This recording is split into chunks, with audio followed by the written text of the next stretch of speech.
G'day there guys, I like long walks along the beach. And by the beach I mean my couch to the fridge. It's Markee here and welcome back to another episode of r/Am I the A-hole. Now if you love today's content, I want you to sit back, relax, chuck a prawn on the barbie, a like on the video, and tell me what you think of all these stories in the comments. Posted by user GatorWoe. Titled, Am I the A-hole for laughing and putting my head in my hands when my wife tried to make me take a testosterone test? I'm just so frustrated right now. My wife continues to try to blame the fact that I'm not attracted to her on me factors. Maybe it's my work, my family, my height. Now it's my hormone levels. So my wife gave birth to our twins a year ago, and since then I haven't been attracted to her. She's had huge stretch marks and is still about 70 pounds over her pre-baby weight. Her personal hygiene is also very low. I've been trying to give subtle clues, like let's get a healthy meal subscription, or let's walk around the trails after dinner. Or I'd talk about what perfumes she would like to wear. However, today she asked if next time I went to the doctor, I would get a testosterone test. I looked at her in disbelief. Then she said that there could be a medical reason for my lack of attraction and kept pushing it. I couldn't take it and started laughing and putting my head in my hands and shaking it. My wife got extremely ticked and said that you didn't have to be 60 to have erectile dysfunction. I finally snapped and said that I did get hard in the right circumstances. And it's true. Every time I go back to the college campus where I do research, I have felt intense attraction for a lot of the women there. Now she's saying that I've devastated her beyond belief and that her body will never be the same. Am I the a-hole? I can't help how disgusted I am about stretch marks, and I can't help that my previously dead sense of attraction goes all the way to 100 when I see women where I work, and I hate my wife for denying that I'm not the problem at all. I'm genuinely taken aback at this one. I don't know what to say. It's a truly terrible thing to say to a person, but I'm not at all sure how common this is. I feel like reading r/dead bedrooms has skewed my opinion here, because you just see it all the time where the low libido partner just falls out of love with the high libido partner. A lot of the time it's because of weight or something just happens in their life. And OP holding it in for so long and completely blowing up at her like this and devastating her, it just hurts to see. It just really hurts. It's not the way to go about it. There should have been couples counseling. There should have been something to help your wife and help this relationship ages ago, yet you let it fester, OP, because you didn't want to deal with it. You're the a-hole, and I don't think there's much coming back from this unless you guys work on this and communicate. You're the a-hole. If you love her just for her body, you don't love her. She gave birth a human being. Of course, her body won't be the same. Stretch marks are common, like, if not all of humans, most of us have it. I have stretch marks on my knees and my ass, and I'm a 23-year-old male. Just look at your body. I'm 99% sure you have them somewhere. If she gained weight as normal, she was pregnant, just work out with her. Not because she was fat, just for her health. I hope she dumps you. Edits? Oh my god, I'm really shook right now for the response. First, years of attraction and love are different things, but OP sounds too much of an a-hole to be in love with her. For working out, if she's looking after twins all day, I think she's just too tired to walk after dinner. What OP needs to do is giving her a me time and explain to her how unhealthy it is being overweight. I'm not from the USA, so I don't know her weight. Pounds don't make sense to me at all. For hygiene, OP is right, but overall, he sounds too ignorant. That's why I went with You're the a-hole. You're the a-hole. Stop comparing your wife, whose body went through pregnancy and the birth of twins, to young college students who make you horny. It might not be a medical issue, but yes, you are the problem in this equation. Exactly this. Not attraction to his wife is his issue, not hers. It's his own issue that he doesn't find the body that gave him 2 kids attractive. It's his shallowness that's the issue. Only half right. It could be both their issues. Gaining significant weight and doing nothing to try and regain your body, plus poor hygiene, are legitimate reasons for your spouse to be less sexually attracted to you. If a woman marries a stud athlete with an 8-pack who smells of Tom Ford cologne, and he suddenly morphs into a couch-surfing 250-pound lump that showers once a week, no one here is going to tell her just suck it up and take one for the team. Especially not if he's trying to pin the blame on her, like there's something wrong with her biologically for not wanting to search for his smelly unwashed wiener under all the layers of flabs so she can stick it in her mouth while pinching her nose shut with her other hand. That's really gross. Edits. Evidently this sub never thinks that a woman should never have to feel guilted or pressured into having sex if she doesn't want to, regardless of the reason for it. And I would agree with that view. Yet, when a man has a genuine and legitimate reason not to want to have sex, such as his partner has become obese and doesn't wash, then how he feels and what he wants is irrelevant. It's still all about what she wants, and he's the a-hole, or there's something wrong with him for even suggesting that he has a right to feel repulsed and to turn down sex. And I say, shame on them for even thinking it's remotely okay to hold such a blatant gender double standard around sexual consent. TLDR, a woman is just as entitled to sex from her husband as a man is from his wife. She isn't. Full stop. And the fact that she just had a baby or two isn't a free pass to sexual coercion. Get it? Posted by user AmiTheA1231. Titled, Am I the a-hole for evicting a tenant because they got pregnant?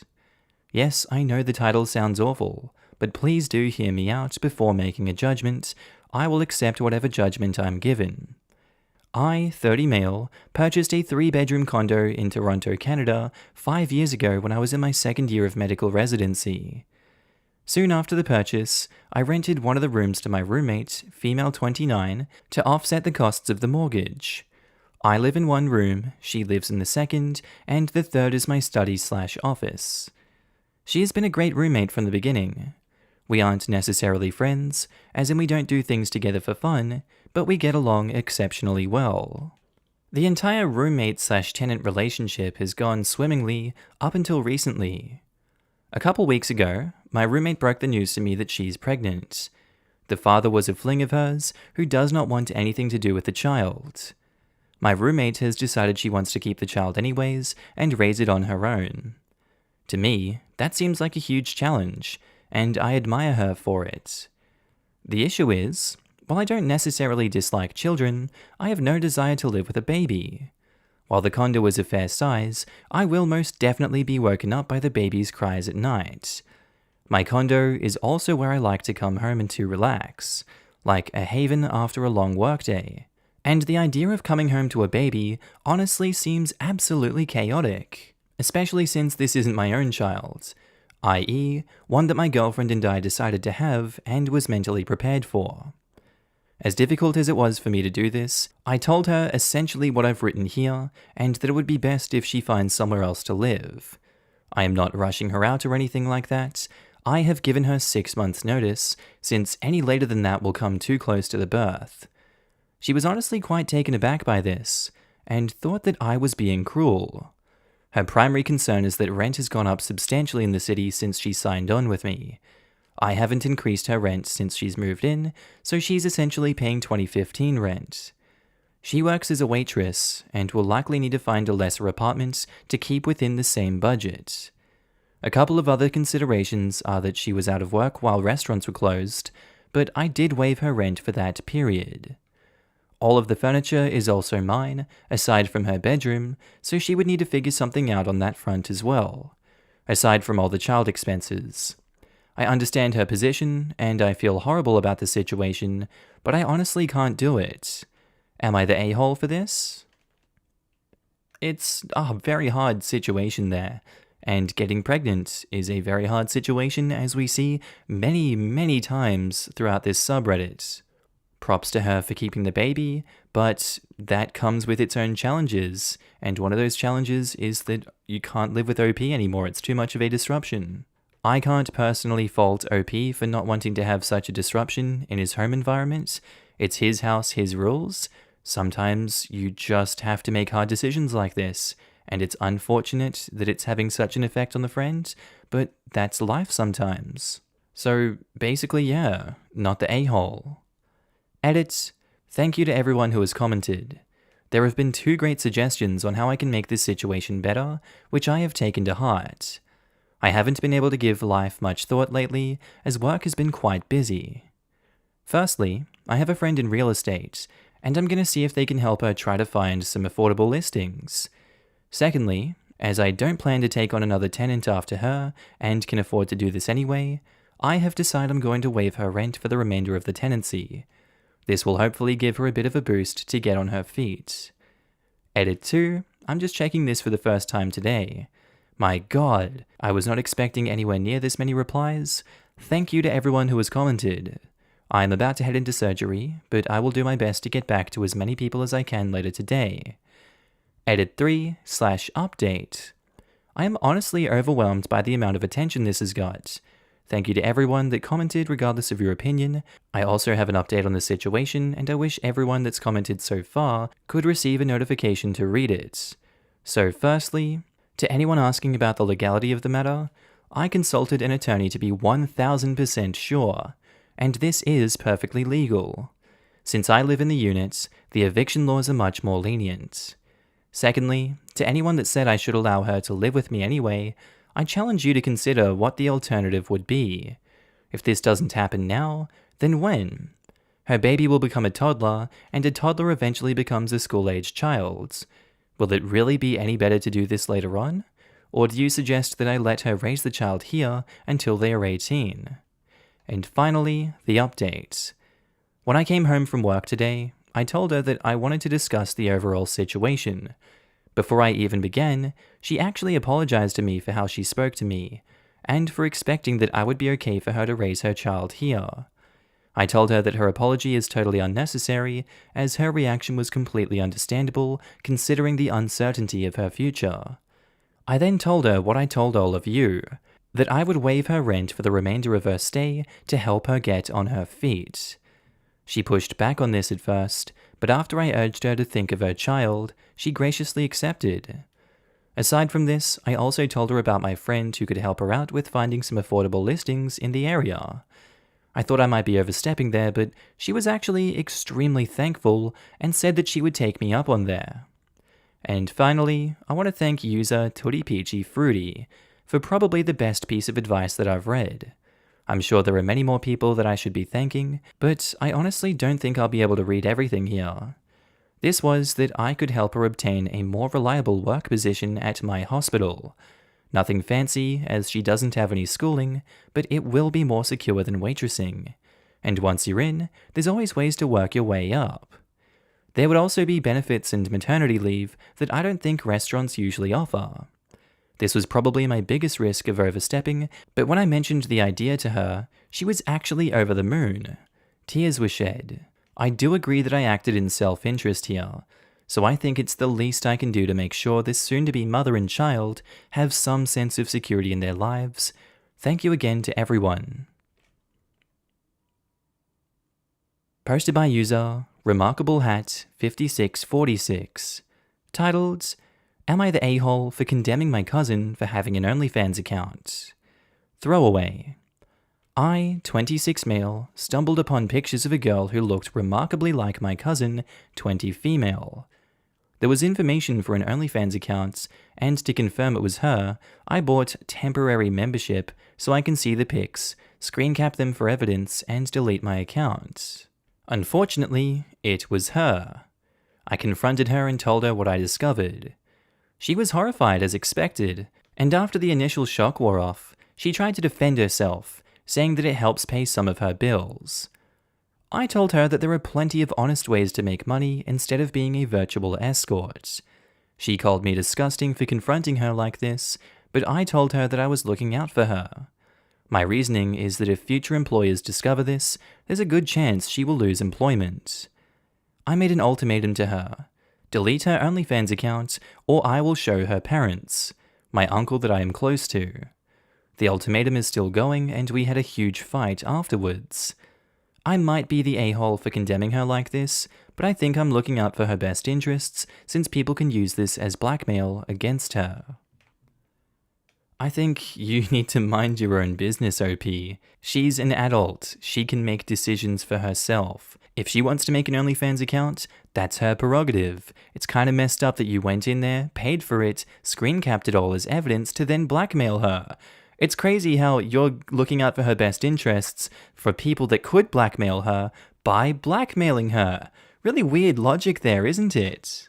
In fact, I really do think you're the a-hole in this situation. Do you have no self-awareness of what you're doing? Leave her alone, let her make her own decisions. You are a man-child. You're the a-hole. You just randomly stumbled upon the photos, huh?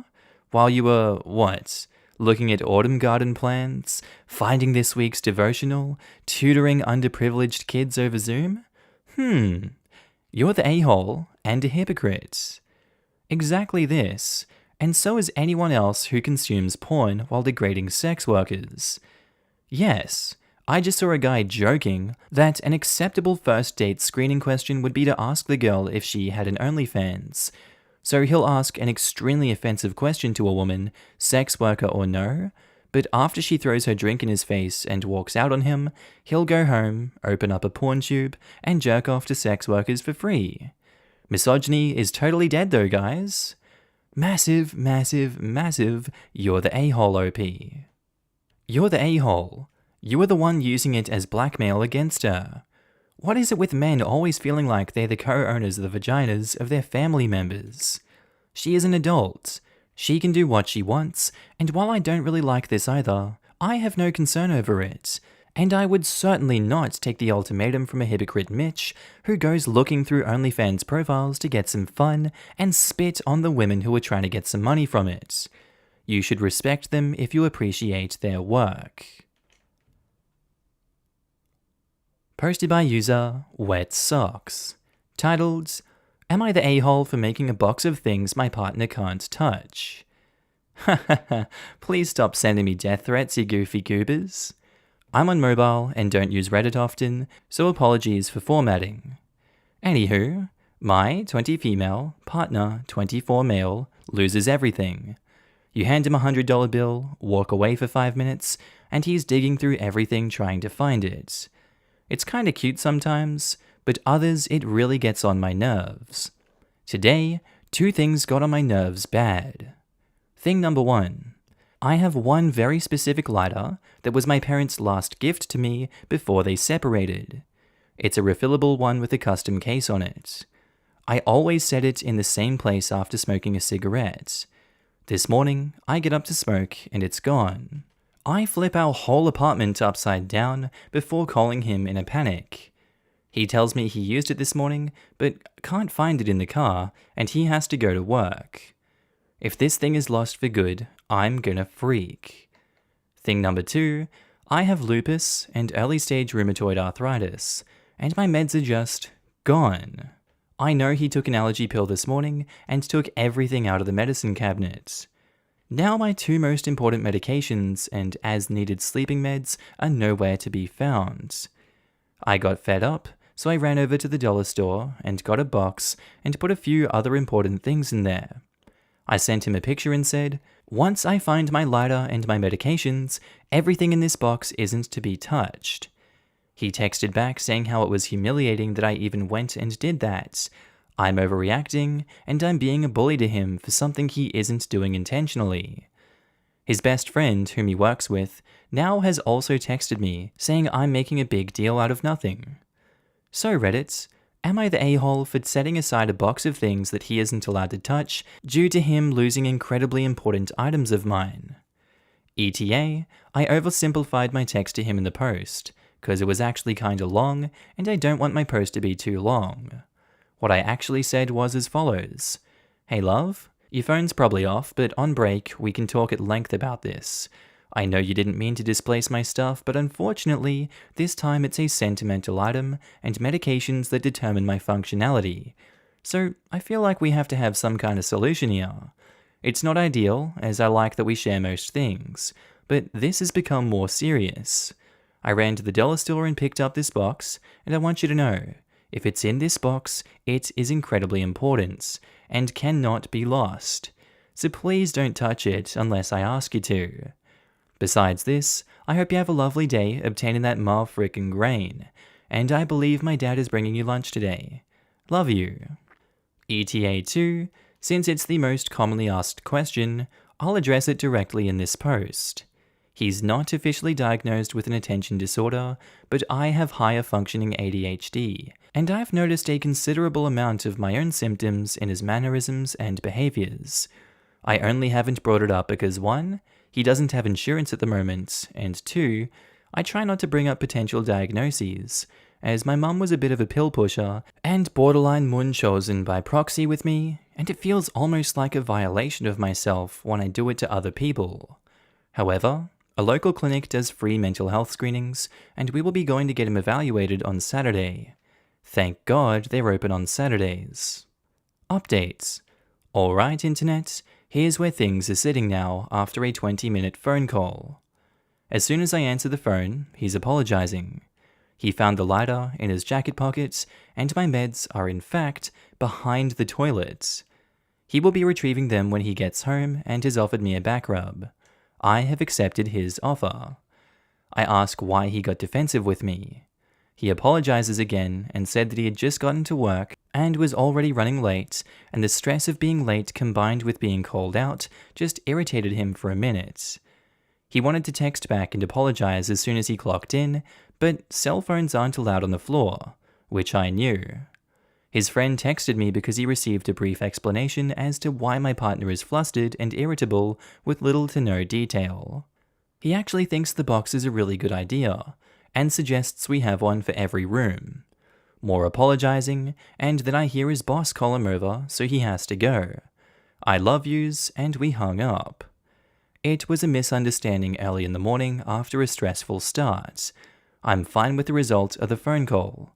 The pieces of the story pie fit together, and we're gonna be okay. He's surprisingly not out to get me and take my stuff out of spite. Who'da thunk it? Okay, and I think that's where we're going to end today's episode, guys. As always, I do hope you enjoyed it, and maybe even learned something from these stories. Just want to say a quick shout out to my Patreon subscribers and my channel members. You guys should be on the screen right now. If you do see yourself, I want you to give yourself a little pat on the back for being amazing and supporting me on this channel, this little journey we're going on the YouTubes. I really appreciate it, and you guys enable me to do all this amazing work. So if you do see yourself, I love your face and I'm happy to see you. Also guys, if you want to pitch in your own support, you don't have to, but channel links are down in the description below to support the Patreon, the channel membership, whatever you want to do. It's kind of like tipping me if you feel like I'm doing a good job on this channel. I will be opening up avenues for content on those in the future. Just right now I'm kind of bogged down and stuck in Ireland, but you know, it is what it is. Anyway guys, with that said, I do hope you have a wonderful day today. Whatever you're up to, I'd love to know down in the comments below. I do hope you have a good day, night, sleep. Whatever you're up to today, tell me, and I'll see you in the next episode, guys. Bye.